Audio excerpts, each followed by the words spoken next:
الشيطان الرجيم بسم الله الرحمن الرحيم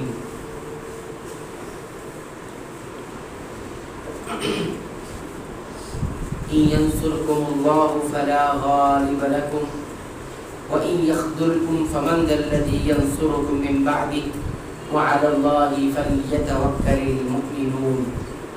سورہ آل عمران آیت نمبر 160. اگر اللہ تمہاری مدد کرے تو تم پر کوئی غالب آنے والا نہیں، اور اگر اللہ تمہیں بے یار و مددگار چھوڑ دے تو پھر کون ہے جو تمہاری مدد کرے؟ اور اللہ ہی پر چاہیے کہ ایمان والے بھروسہ کریں، توکل کریں. سورہ آل عمران آیت نمبر 160 کا ترجمہ بازار کی خدمت میں رکھا گیا ہے. اس آیت کریمہ کے اندر اللہ رب العالمین کی شان بتلائی گئی ہے اور ایمان والوں کو اللہ ہی پر بھروسہ رکھنے کی دو بنیادیں بتائی گئی ہیں کہ اللہ ہی پر بھروسہ کیوں رکھا جائے.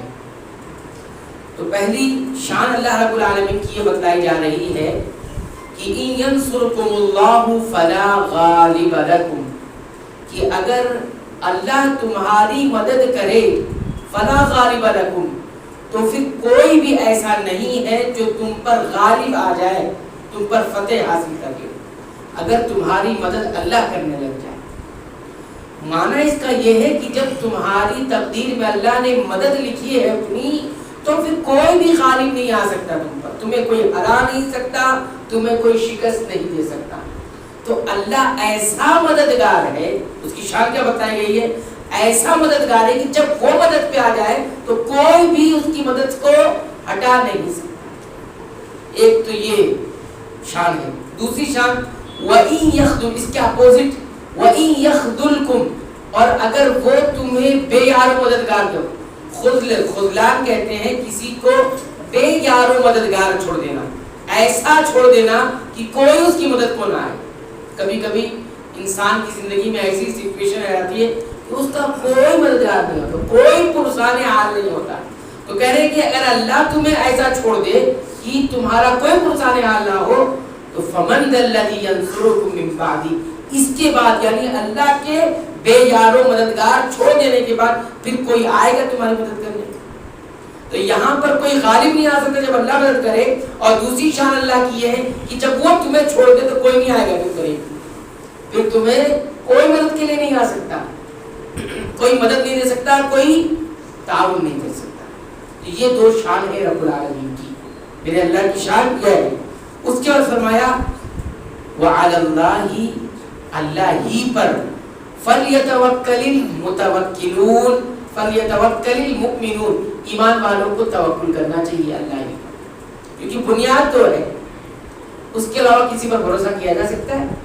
اس کے علاوہ کسی پر اعتماد؟ جتنے مددگار ہیں کبھی نہ کبھی کوئی ایسا بھی آئے گا جو اس کی مدد کو ہٹا سکتا ہے، لیکن اللہ کی مدد کو کوئی نہیں ہٹا سکتا، کوئی فیل نہیں کر سکتا. اور اگر کوئی تمہیں بے یار مددگار چھوڑ بھی دے تو کوئی نہ کوئی آئے گا آپ کی مدد کر سکتا ہے. لیکن اللہ جب چھوڑ دے تو اس کا مطلب ہے کہ یہ دو بنیاد ہے اللہ پر توکل کرنے کی. اور یہی وہ ایمان تھا صحابہ کرام کے پاس کہ جنہوں نے مصیبتوں کی چٹانوں کو توڑ دیا، مصیبتوں کے کلیجے کو چیر دیا، بڑے سے بڑے لشکروں میں تباہی مچا دی اسی ایمان کی بنیاد پر، توکل کی بنیاد پر. دشت تو دشت ہے، دریا بھی نہ چھوڑے ہم نے، بحر ظلمات میں دوڑا کے گھوڑے ہم نے. ایسے بھی تاریخ ہے ہماری کہ جب لشکر نکلا اور پیچھے اور آگے سمندر ہے، پیچھے جائیں تو جنگ سے فرار ہے، آگے جائیں تو سمندر ہے، اپنے گھوڑے دوڑا دیے کہ اللہ کی مدد آئی. اور ہوا بھی ایسا کہ اللہ نے وہ مدد کی کہ سمندروں پر جہاں کوئی انسان چل نہیں سکتا، ڈوب جائے، لیکن گھوڑے ایسے چلتے تھے جیسے کہ صحراؤں میں دوڑ رہے ہیں. یہ ہے ان ینصرکم اللہ فلا غالب لکم، اللہ مدد پر آئے تو پھر تو سمندروں کے سینے کو چاک کر کے دو طرف کھڑا کر سکتا ہے پانی اور درمیان سے راستہ بنا سکتا ہے. اور جب بے یار مددگار چھوڑے تو پھر فرعون جیسے ظالم کو کوئی بچا نہیں سکا، کیونکہ اللہ نے اس کو بے یار مددگار چھوڑ دیا. ڈوب گیا سمندر میں. تو یہ ہے. اور پھر فرمایا کہ وعلی اللہ فلیتوکل المؤمنون، ایمان والوں کو توکل کرنا چاہیے اللہ پر. ایمان والوں سے یہ خطاب کیا گیا ہے کہ ایمان والوں کو اللہ پر بھروسہ کریں. ایمان والے کون؟ وہی جو 6 ارکان ہیں ایمان کے. اگر 6 ارکان پر ایمان رکھتے ہیں تو انہیں اللہ ہی پر بھروسہ کرنا ہے. اگر کسی ایک پر بھی ایمان نہیں ہے تو وہ کسی پر بھی بھروسہ کرے. وہ 6 ارکان کیا ہے؟ اللہ کے رسول صلی اللہ علیہ وسلم نے جبریل علیہ السلام سے فرمایا تھا جب حضور نے پوچھا ایمان کیا ہے بتائیے، تو انہوں نے فرمایا الایمان ان تؤمن باللہ، اللہ پر ایمان، وملائکتہ اس کے فرشتوں پر ایمان، وکتبہ اس کے کتابوں پر ایمان، ورسلہ اس کے تمام رسولوں پر ایمان، والیوم الآخر اور آخرت کے دن پر ایمان، وبالقدر خیرہ وشرہ اور تقدیر کے اچھے اور برے ہونے پر ایمان. یہ 6 چیزوں پر جس کا ایمان ہے وہی اللہ پر بھروسہ کر سکتا ہے. اور یہ 6 چیزوں کے اثرات ہیں اس کے توکل پر، ورنہ بھروسہ نہیں کر سکتا، ورنہ اللہ پر اعتماد ہی نہیں کر سکتا.